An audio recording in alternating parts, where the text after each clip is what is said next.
আপনারা ভাঙড়ের জনগণ আপনারা ভোট দিয়ে নেতা নির্বাচিত করেছেন। যারা আজকে এসেছিল তাদের আজকে গণতান্ত্রিক প্রক্রিয়া আঘাত দেওয়া হয়েছে। গণতন্ত্রের প্রক্রিয়া না, অগণতান্ত্রিক প্রক্রিয়া আঘাত দিয়েছে গণতন্ত্রের উপরে।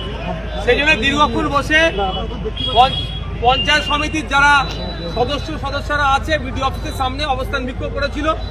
অবশেষে বিডিও বাধ্য হয়ে তাদেরকে ডেকেছে। এপিও স্যার আর বিডিও স্যারের কাছে লেটার জমা করা হয়েছে যে নিয়ম মেনে যে বার্ষিক সভাটা হওয়ার কথা সেটা হয়নি, যাতে আগামী দিনে নিয়ম মেনে বার্ষিক সভা হওয়ার দরকার তার জন্য লিখিত জমা করা হয়েছে। বিডিও স্যার আশ্বস্ত করেছে যে এক সপ্তাহের মধ্যে জেলায় এটা পাঠিয়ে যাতে এই সমস্যাটাকে সমাধান করা যায় তার জন্য আশ্বস্ত করেছে। তো আমরা আইনে বিশ্বাসী, আমরা law and order situation create হোক এরকম চাইবো না। আমরা এই জন্য এক সপ্তাহ অপেক্ষা করবো ভাঙড়বাসী।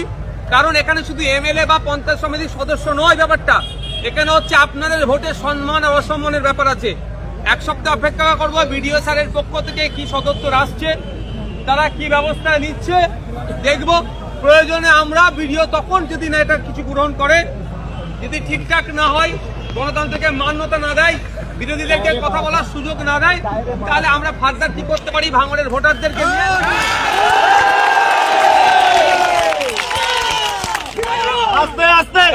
বন্ধুগণ যারা এসেছেন ভাঙড়ের বাসী, ভাঙড়ের গণতন্ত্র রক্ষার লড়াই আপনারা এগিয়ে এসেছেন, আপনাদের প্রত্যেককে সাধুবাদ জানাই।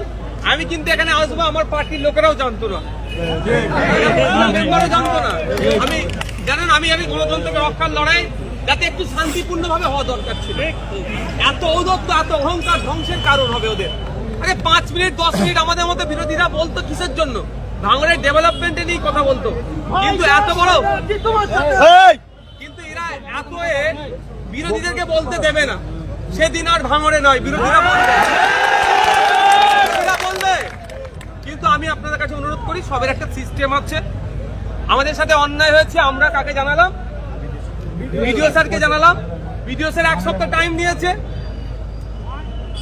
1 সপ্তাহের মধ্যে বা 1 সপ্তাহ আগে পরে কি করছেন দেখি, নাহলে আমরা আবার কিছু গণতান্ত্রিক প্রক্রিয়া এমন কিছু করব সেখানে আরো কোনো অফিসারকে আসতে হবে। আমরা এখান থেকে যেমন ভাবে সুষ্ঠুভাবে এসেছি, আমরা প্রত্যেকে এখান থেকে বিদায় নেবো, কারো কোনো প্ররোচনায় পা দেবো না। ঠিক আছে?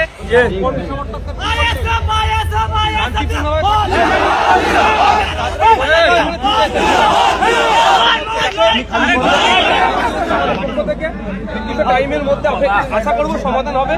অন্যথায় আগামী দিনে গণতন্ত্রকে রক্ষার জন্য গণতন্ত্র প্রক্রিয়ায় কিভাবে কি করা যেতে পারে সেটাও জানাবো।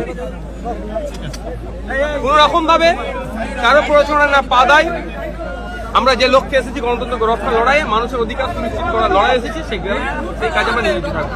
ঠিক আছে, এবার সবাই আস্তে আস্তে আপনারা আশ্বাস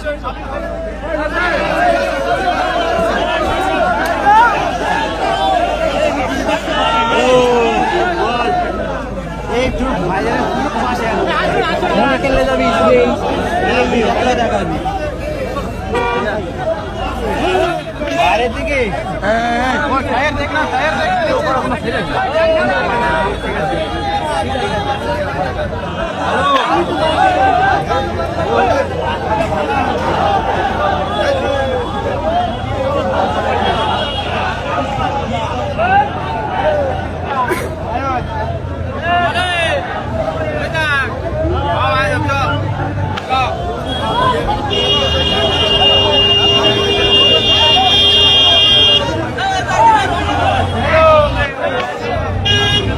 নিয়ম মেনে যে সাধারণ সভা ডাকা হয়েছিল, সেই সাধারণ সভাতে অপোজিশন ভয়েসকে এক প্রকার স্তব্ধ করা হয়েছে। অপোজিশন ভয়েসের কোনো সে ছিল না ওখানে।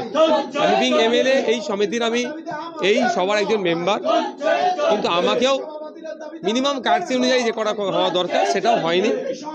এখানে যারা বিরোধী দলের যারা পঞ্চায়েত সমিতির সদস্যরা আছেন তাদেরকেও বলার সেই স্কোপটা দেওয়া হয়নি।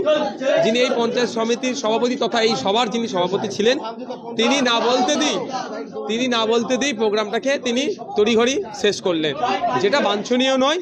এই প্রোগ্রামের পরিপন্থী, এই সবার পরিপন্থী। আমি বিডিও সাহেবের কাছে গিয়েছিলাম, যে আমাদেরকে ডেকে অপমান করলেন কেন?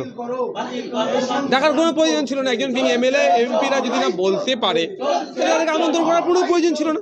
আমি মিনিমাম কাটচির জন্য যখন বক্তব্য চলছিল আমি একটাও শব্দ খরচ করিনি, কারণ যে প্রোগ্রামে সভাপতি সাহেব থাকেন তিনার নেতৃত্বে প্রত্যেককে যারা ডিগনিটি অনুযায়ী তাদেরকে বলতে দেওয়া হয়, সেজন্য আমি শেষ পর্যন্ত চুপ ছিলাম।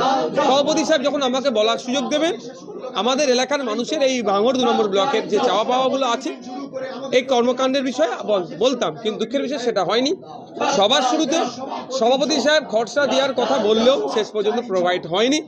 কারণ কি হচ্ছে, কার এলাকায় কতটা কাজ হচ্ছে, একটা খরচা একটা প্রস্তাব দিলে তাহলে বলার সুযোগ পেত, কিন্তু সেটাও বলা হয়নি, যেটা আইন বহির্ভূত বলে মনে করি বা এই সবার পরিপন্থী।